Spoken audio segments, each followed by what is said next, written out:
Rumor has it, Boolean is a lost art in recruiting. So we're going to take it like super basic. We have and operators and we have or operators. And I like combining them with parentheses. Back to the sales example, what I would do is if I'm looking for somebody that has B2B or SaaS sales experience, the way that I would search for this is in parentheses. I would do sales in quotation marks or account executive in quotation marks, and I would put that as one grouping. And I would add all the different variants that I know of how somebody can express that they have sales experience. Initiating becoming a hiring machine sequence in 3, 2, 1.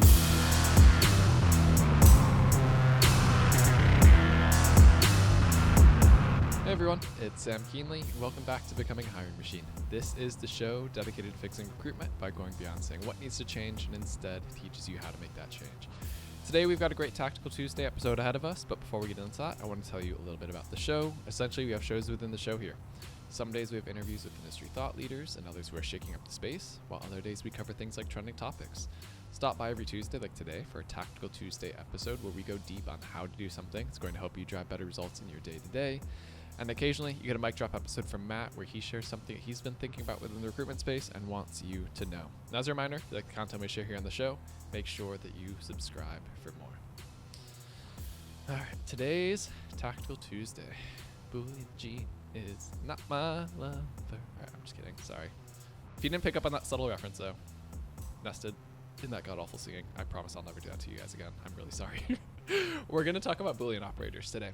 So specifically, these are two of our favorites. So one's going to be just outside what some recruiters may or may not be using today. And the other one is going to be one that the savviest and most advanced sourcers are using. So what are they? When should they be used? How are you typing out the query string in your sourcing tool of choice? All of that will be covered today by your favorite Tactical Tuesday co-host, Vivien, to get into this. Vivien, welcome. Hello, hello. All right. Boolean operators. We were talking like, let's get tactical this week. Let's do one that's just outside of, a normal day-to-day practice, and one that's, it's way out there the most advanced users are using. So let's start with the one that's just outside, potentially the realm of what the normal day-to-day people are doing. So you want to tell us what it is?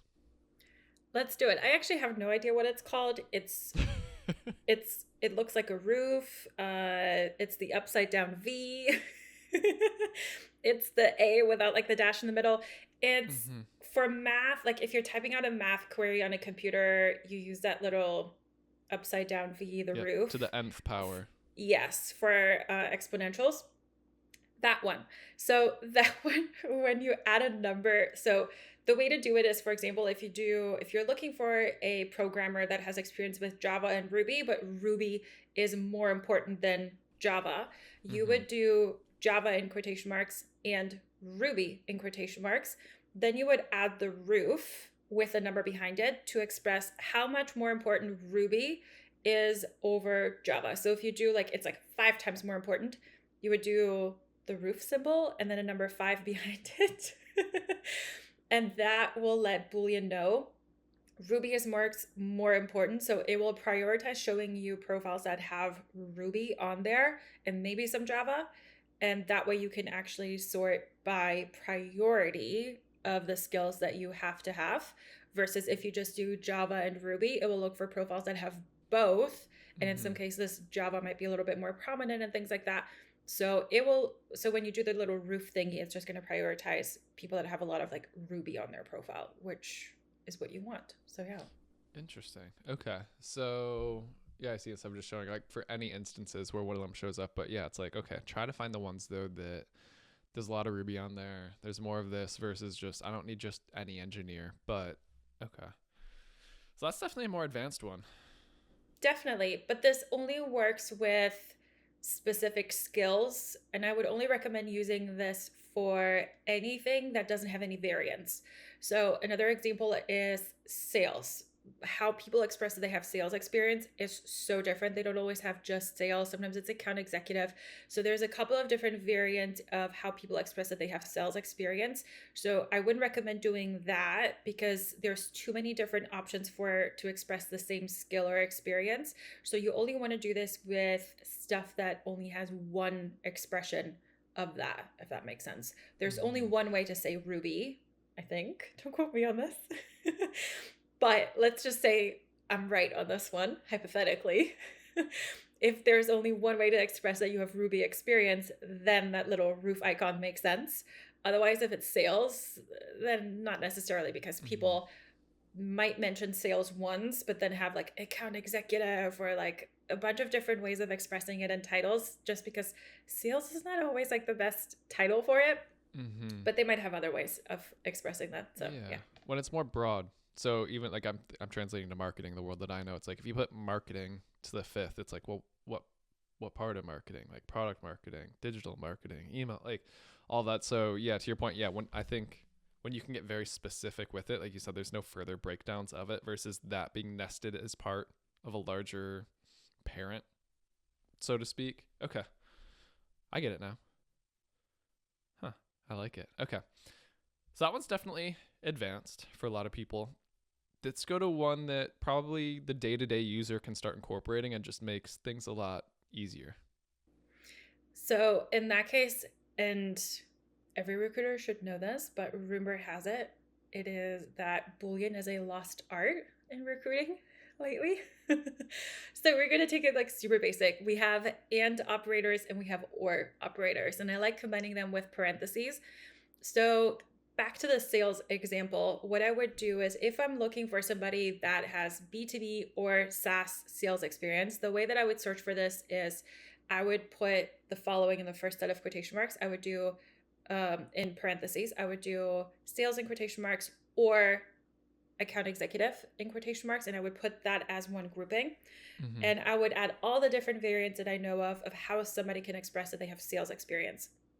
Because I'm looking for, it doesn't matter if somebody has sales or account executive, I just need to know that they have sales experience.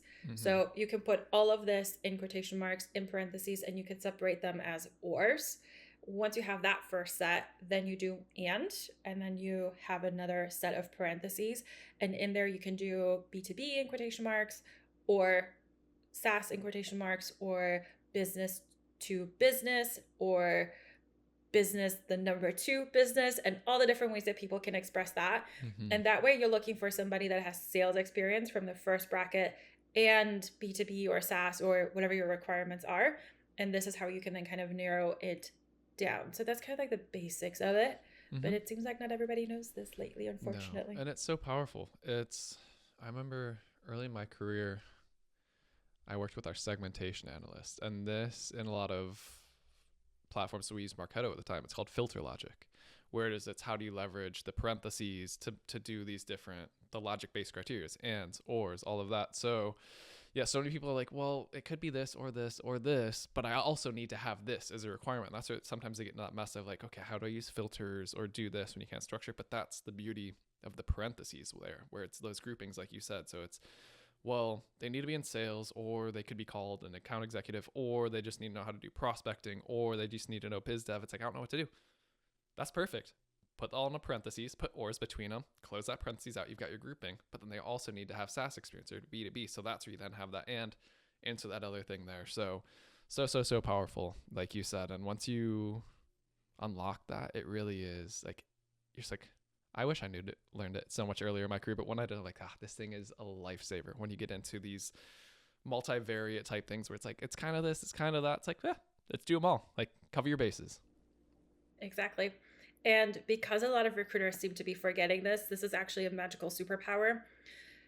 The reason why Boolean is so powerful is because when you put it into the search box, it searches the whole profile for these things, whereas filters, they are looking for a specific data point within a specific field. So if somebody doesn't have sales or account executive anywhere on their profile, they have some kind of like weird, janky, unusual job title, but mainly they were really doing sales, that's going to be in their description for that particular job. You will be missing out on those people because you are focusing on just a job title search, which in a previous episode we said, don't do that.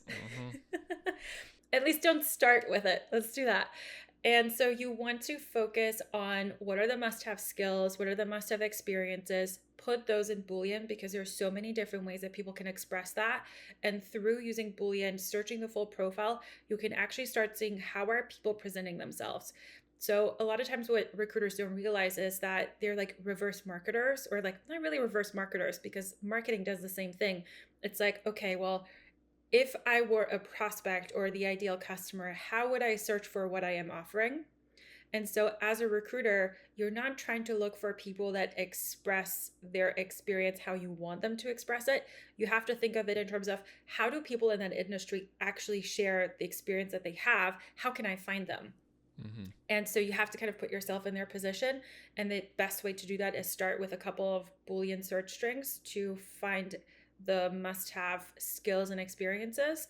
And that way you can see the variety of how people are actually expressing that. What kind of job titles do they have?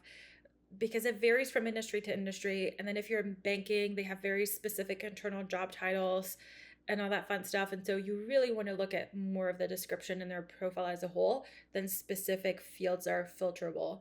And because a lot of recruiters are not using Boolean anymore, just because they don't know, it actually gives you a sourcing edge where you can get to the candidates that the other recruiters are potentially missing.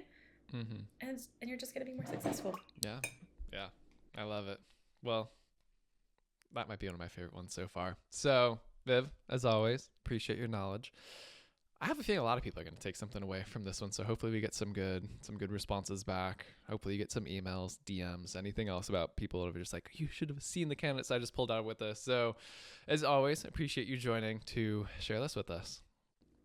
Of course, anytime. All right. Well, as we wrap, y'all know the final spiel. Becoming a Hiring Machine is a production of Loxo. If you like this episode, but you're not sure where to go next, we have a link to a similar one that you can find in the description of your favorite podcast streaming platform, as well as on our website. We do have full video episodes available on YouTube. If you have questions, send them our way, podcast@loxo.co. And lastly, if you did enjoy this episode, please make sure that you leave us a quick rating in your podcast streaming platform. It only takes you 3 seconds, but it's going to help other recruiters like you to find us. So, all right, everyone, that's the show. That was A Tactical Tuesday with Vivien. Until next time, bye, y'all.